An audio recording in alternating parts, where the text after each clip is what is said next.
Hi all, welcome to I Plus. ഞാൻ അക്ഷര.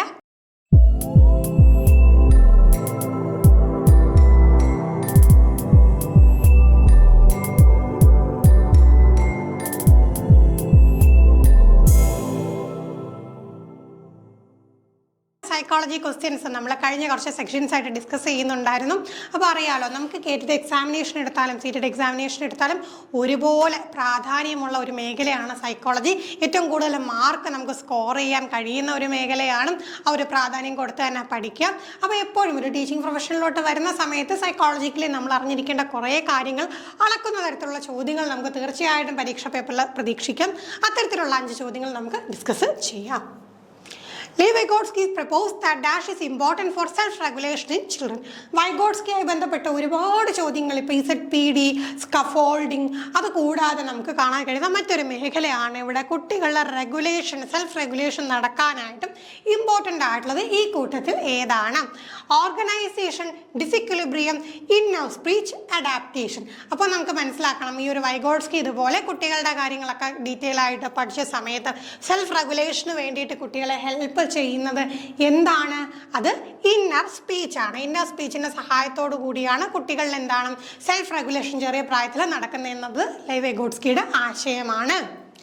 അടുത്ത ചോദ്യം, inclusion of students belonging to the disadvantage group demands. അപ്പം നോക്കിക്കും, ഇൻക്ലൂസീവ് എഡ്യൂക്കേഷൻ എന്താണ് എന്ന് നമ്മൾ മനസ്സിലാക്കിയിട്ടുണ്ട്. എല്ലാവരെയും ഒരേപോലെ ഒന്നിച്ച് ഒരേ കൂടെ കീഴിൽ കൊണ്ടുവന്ന് പഠിപ്പിക്കുന്ന ആ ഒരു രീതിയാണ്.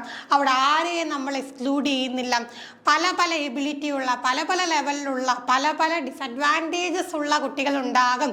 പക്ഷേ എല്ലാവരെയും നമ്മൾ ഒന്നിച്ച് കൊണ്ടുവരുന്ന സമയത്ത് നമ്മൾ ശ്രദ്ധിക്കേണ്ട ഒരു കാര്യമാണ്, ഡിസഡ്വാൻറ്റേജഡ് ആയിട്ടുള്ള ഒരു ഗ്രൂപ്പ്സ് ഉണ്ടെങ്കിൽ അവിടെ നമ്മൾ എന്താണ് അവിടെ ആവശ്യം? Same ability grouping of students in the classroom, awareness and sensitization towards diverse tradition, evidencing and encouraging identity-based stereotype, isolation in the classroom on the basis of social affiliation. അപ്പോൾ നോക്കിക്കേ, ഇവിടെ നമുക്ക് മനസ്സിലാക്കാം, എല്ലാവരെയും ഇൻക്ലൂഡ് ചെയ്ത് കൊണ്ടുവരുന്ന സമയത്തും ഡിസഡ്വാൻറ്റേജ് ഗ്രൂപ്പ് ഉണ്ടെങ്കിൽ നമ്മൾ എന്താണ് ചെയ്യേണ്ടത്? തീർച്ചയായിട്ടും awareness and sensitisation towards diverse tradition. പല പല ട്രഡീഷനുകളിൽ നിന്ന് വരുന്നവരാകാം, സമൂഹത്തിൻ്റെ പിന്നാക്കാവസ്ഥയിൽ നിൽക്കുന്നവരുണ്ടാകാം. അപ്പം അവരെക്കുറിച്ചും അവരുടെ ട്രഡീഷൻസിനും എല്ലാം പ്രാധാന്യം കൊടുക്കണം അല്ലേ? അപ്പോൾ തീർച്ചയായിട്ടും എന്ത് ചെയ്യണം? അവയർനെസ്സും കൊടുക്കണം. അതിന് സെൻസിറ്റൈസ് ചെയ്തുകൊണ്ട് വേണം എപ്പോഴും ആ ഒരു ക്ലാസ് റൂം മുന്നോട്ട് പോകാനായിട്ട്. അല്ലാതെ സെയിം എബിലിറ്റി ഗ്രൂപ്പിംഗ് നടത്തി കഴിഞ്ഞാൽ, ഒരേ എബിലിറ്റി ഉള്ളവരെ ഒന്നിച്ച് കൊണ്ടുവന്നു കഴിഞ്ഞാൽ അതൊരിക്കലും ഇൻക്ലൂസീവ് എഡ്യൂക്കേഷൻ അല്ല. ഇൻക്ലൂസീവ് എഡ്യൂക്കേഷനിൽ പല എബിലിറ്റി ഉള്ളവരെയാണ് നമ്മൾ ഒന്നിച്ച് കൊണ്ടുപോകുന്നത്. അത് തെറ്റാണ്. Evidencing and encouraging identity based stereotypes. Identity based സ്റ്റീരിയോടൈപ്പുകൾ എന്ന് പറയുമ്പോൾ തന്നെ എപ്പോഴും ശരിയാവണമെന്നില്ല, മുൻധാരണകളാണ്. അപ്പം ആ ഒരു സംഗതി നമ്മൾ എവിഡൻസ് ചെയ്ത് എൻകറേജ് ചെയ്ത് കൊടുക്കുന്നതൊന്നും ഒരിക്കലും ഒരു ഇൻക്ലൂസീവ് എഡ്യൂക്കേഷൻ ഉള്ള ക്ലാസ് റൂമിൽ ഉപയോഗിക്കാൻ പാടില്ലാത്തതാണ്. അതുപോലെ ഐസൊലേറ്റ് ചെയ്യുക, അവരെ എന്താണ് ഐസൊലേറ്റ് ചെയ്യുക, ഒറ്റപ്പെടുത്തി മാറ്റി വെക്കുക, അതൊരിക്കലും എന്താണ് ഇൻക്ലൂസീവ് എഡ്യൂക്കേഷൻ്റെ ഭാഗവുമല്ല. അപ്പോൾ ഇതാണ് നമ്മുടെ ഈ ഒരു ചോദ്യത്തിൻ്റെ ഉത്തരം. നമുക്ക് അടുത്ത ചോദ്യത്തിലേക്ക് കടക്കാം. While participating in a sports competition in class, Tanush tells his friend that he will participate in the javelin throw and his sister can participate in jump rope because she is a girl and girls cannot throw javelin. This depicts that. അപ്പോൾ ഇവിടെ application level ഒരു situation തന്നേക്കുവാണ്. ഒരു കുട്ടി sports കോമ്പറ്റീഷൻ്റെ കാര്യം പറയുമ്പോൾ തനുജ് പറയുകയാണ്, അതെ, അയാൾ എന്ത് ചെയ്യും? ജാവലിൻ ത്രോയിൽ മത്സരിക്കും. ആ ഒരു വ്യക്തിയുടെ സഹോദരി ജമ്പ് റോപ്പിൽ പാർട്ടിസിപ്പേറ്റ് ചെയ്യും. കാരണം പെൺകുട്ടികൾക്ക് ജാവലിൻ എറിയാനായിട്ട് സാധിക്കില്ല എന്ന് പറയുന്ന ആ ഒരു പെർട്ടിക്കുലർ സ്റ്റേറ്റ്മെൻറ്റ് എന്തിനാണ് ഡെപ്പിക്റ്റ് ചെയ്യുന്നത്? Gender stereotyping, gender constancy, gender equality, gender equity. അപ്പം നോക്കിക്കേ, ഇവിടെ ഒരു മുൻധാരണയാണ്. സ്ത്രീയെ കൊണ്ട് അത് സാധിക്കും, ഇത് സാധിക്കില്ല. അതുപോലെ തന്നെ പുരുഷനെ കൊണ്ട് അത് സാധിക്കും, ഇത് സാധിക്കില്ല.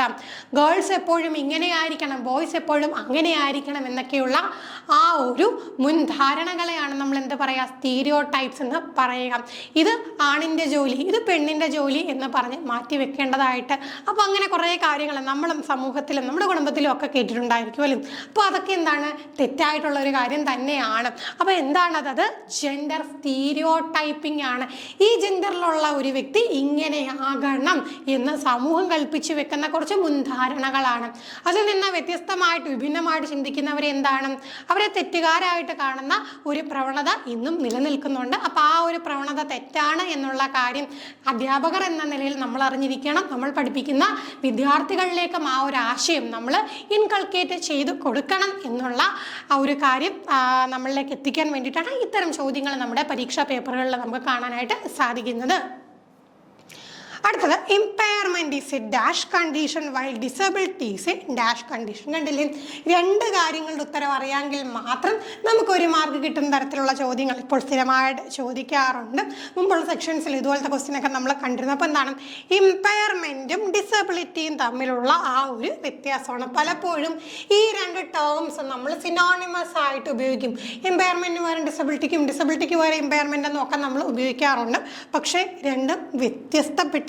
അപ്പോൾ അതെന്ത് ഘടകമാണെന്ന് ഇപ്പം നമുക്ക് മനസ്സിലാക്കി വെക്കാം.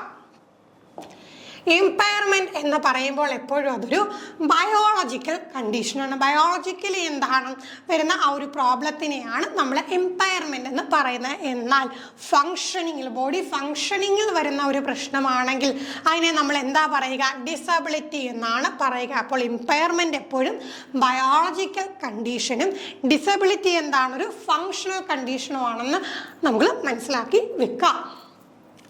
അടുത്ത ചോദ്യം അസേർഷൻ റീസൺ ആണ്. അവിടെ അസേർഷൻ എന്താണ്, learners construct their own knowledge based on what they already know. എപ്പോഴും പഠിതാവ് അറിവ് നിർമ്മിക്കുന്നത് ഓൾറെഡി എന്താ പറയുക, മുന്നറിവിനെ അടിസ്ഥാനപ്പെടുത്തിയിട്ടാണ്. അടുത്ത reason, finding patterns and making linkage with previous knowledge help learners to process information meaningfully. അപ്പോൾ എന്താണ്, പാറ്റേൺസും ഒക്കെ കണ്ടെത്തി കണക്ഷൻസ് ലിങ്കേജസ് ഒക്കെ കൊണ്ടുവരിക. പ്രീവിയസ് നോളജുമായിട്ടുള്ള പാറ്റേൺസ് അല്ലെങ്കിൽ ലിങ്കേജസ് കൊണ്ടുവന്നു കഴിഞ്ഞാൽ ഇൻഫർമേഷൻ മീനിങ് ഫുള്ളായിട്ട് പ്രോസസ്സ് ചെയ്യാനായിട്ട് ലേണറിന് സാധിക്കും.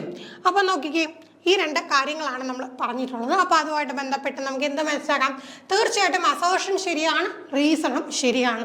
ഇവ തമ്മിലുള്ള ബന്ധവും കൂടെ നമ്മൾ അറിഞ്ഞിരിക്കണം. അപ്പോൾ നമുക്ക് തീർച്ചയായിട്ടും മനസ്സിലാക്കാം അല്ലേ, ആ ഒരു അസേർഷനും റീസണും ശരിയാണ്. അസേർഷൻ റീസൺ എന്ന് പറഞ്ഞാൽ കറക്റ്റ് എക്സ്പ്ലനേഷൻ ആണ് അല്ലേ, അസേർഷൻ്റെ കറക്റ്റ് എക്സ്പ്ലനേഷൻ ആയിരുന്നു. നോക്കിക്കേ, നമുക്ക് മനസ്സിലാക്കാം. കണ്ടില്ലേ, patterns and making linkages previous നോളജിൻ്റെ സഹായത്തോടു കൂടിയുള്ള ആ ഒരു പാറ്റേൺസും മേക്കിംഗ് ലിങ്കേജസും തീർച്ചയായിട്ടും എന്ത് ചെയ്യുന്നുണ്ട്, ഇൻഫർമേഷനെ മീനിങ് ഫുൾ ആയിട്ട് പ്രോസസ് ചെയ്യാൻ സഹായിക്കുന്നുണ്ട്. അതിൻ്റെ കാരണമായിട്ട് നമ്മൾ എന്താ പറഞ്ഞിട്ടുള്ളത്, എപ്പോഴും അതിൻ്റെ ഒരു അസോസിയേഷനായിട്ട് പറഞ്ഞിട്ടുള്ള കാര്യം എന്താണ്, നോളജിന് മുന്നറിവിൻ്റെ അടിസ്ഥാനത്തിലാണ് ലേണർ കൺസ്ട്രക്ട് ചെയ്യുന്നതെന്നാണ്. അങ്ങനെ വരുമ്പോഴത്തേക്കും നമുക്ക് രണ്ട് കാര്യവും കറക്റ്റായിട്ട് വരുന്നുണ്ട്. അപ്പോൾ ഇത്തരം ചോദ്യങ്ങളെ പേടിക്കേണ്ട കാര്യമില്ല, ആശയം മനസ്സിലോട്ട് കൊണ്ടുവരിക, ഇതിൻ്റെ അസേർഷനും റീസണും കറക്റ്റ് ആണോ എന്ന് ചിന്തിക്കുക. രണ്ടും കറക്റ്റ് ആണെങ്കിൽ അത് തമ്മിലുള്ള ബന്ധത്തെക്കുറിച്ച് ചിന്തിക്കുക. ചില സമയത്ത് എന്താണ്, അസേർഷനും റീസണും കറക്റ്റ് ആകും, പിന്നെ തമ്മിൽ ബന്ധമില്ലാത്ത അസേർഷനും റീസണും കൊടുത്ത് വെക്കും. അപ്പോൾ അങ്ങനെ വരുമ്പോഴത്തേക്ക് എന്താ മനസ്സിലാക്കാം, assertion reason are true but എന്താണ് കറക്റ്റ് എക്സ്പ്ലനേഷൻ അല്ല എന്നുള്ള രീതിയിൽ, നോട്ട് ദ കറക്റ്റ് എക്സ്പ്ലനേഷൻ എന്നുള്ള രീതിയിലുള്ള ഓപ്ഷനും ഉണ്ടാകും. അപ്പോൾ അത് തെറ്റിപ്പോകാതെ ശ്രദ്ധിക്കുക. ചില സമയത്ത് അസേർഷൻ ശരിയും റീസൺ തെറ്റായിട്ടും, റീസൺ ശരിയും അസേർഷൻ തെറ്റായിട്ടും വരാറുണ്ട്. അപ്പോൾ ഇത്തരം ചോദ്യങ്ങളൊക്കെ എന്താണ് ഒഴിവാക്കി കളയാൻ പാടില്ല. പ്രത്യേകിച്ച് നെഗറ്റീവ് മാർക്സ് ഇല്ലാത്ത എക്സാമിനേഷനിൽ ഒരു കാരണവശാലും ഒഴിവാക്കണ്ട.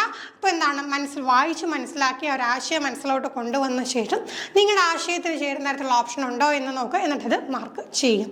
അപ്പോൾ ഇത്രയും കാര്യങ്ങളാണ് ഇന്നത്തെ സെക്ഷനിൽ നമുക്ക് ഡിസ്കസ് ചെയ്യാനായിട്ടുള്ളത്. മറ്റൊരു സെക്ഷനുമായി നമുക്ക് വീണ്ടും കാണാം. Thank you.